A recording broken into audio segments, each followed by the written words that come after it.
Math with McMurdo, the YouTube channel. This is where we find out what math is all about. Subscribe, you'll love it. The path around the football field is 3,500 miles long. Barrett, more than a mile or less than a mile around the football field? More. Good, less, because there's a zero in the ones place. Ken walks the path 3 times. Draw a model that shows how far he walked. And then you're going to have to tell me how far he walked.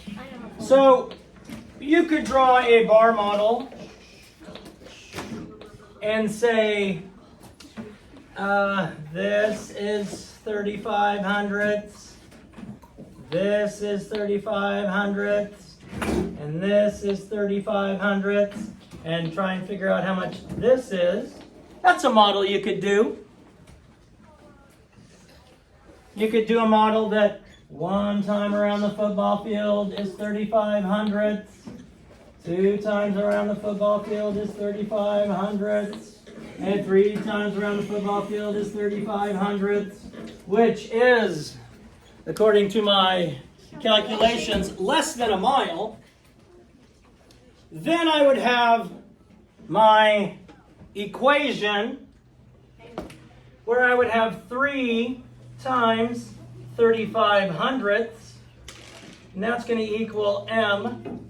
Well, when we did this yesterday right here, we multiplied a whole number by a decimal number. So if I was doing it with this kind of model, I would color in 3,500s 3 times. And then I would just count.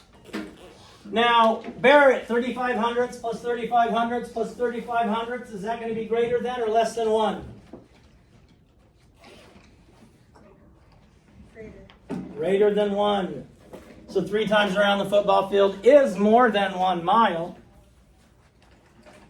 And since this is multiplication, and I don't have this box right here, and let me state it again, a whole number times a decimal means you just color in the decimal the number of times the whole number. Like I did 3 times 700ths. I colored in 700ths 3 times, and I shaded in 2100ths. So it would be similar to this one, not to the one I'm teaching you today, by golly. So if I add 3,500ths times 3, when I'm multiplying, and there are decimals in either of my factors, I just ignore them. I don't pay any attention to them. I don't need to look at them until I get my product. Looking at them during the problem will just mess you up. Will just mess you up. We said it was a little over 1 mile. So 5 times 3 is 15. 3 times 3 is 9 plus 1 is 10. Now we said it was a little over a mile. So Barrett, would I put my decimal point in front of the 1, behind the 1, behind the 0, or behind the 5? Behind the 1. Behind the 1. Because that's as close to my estimate as I can get. And if you want to know another reason why the decimal point goes there, if I go back to my equation, on my equation there are 2 numbers behind my decimal point.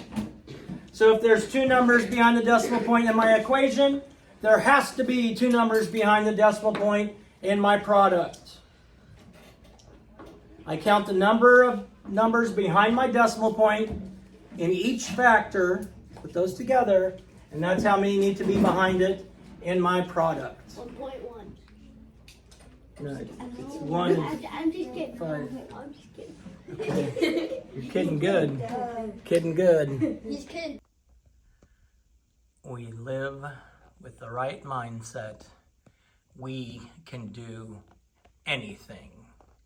So keep a positive attitude, believe in yourself, work hard, and don't be afraid if you fail. Just start again. First attempt at learning.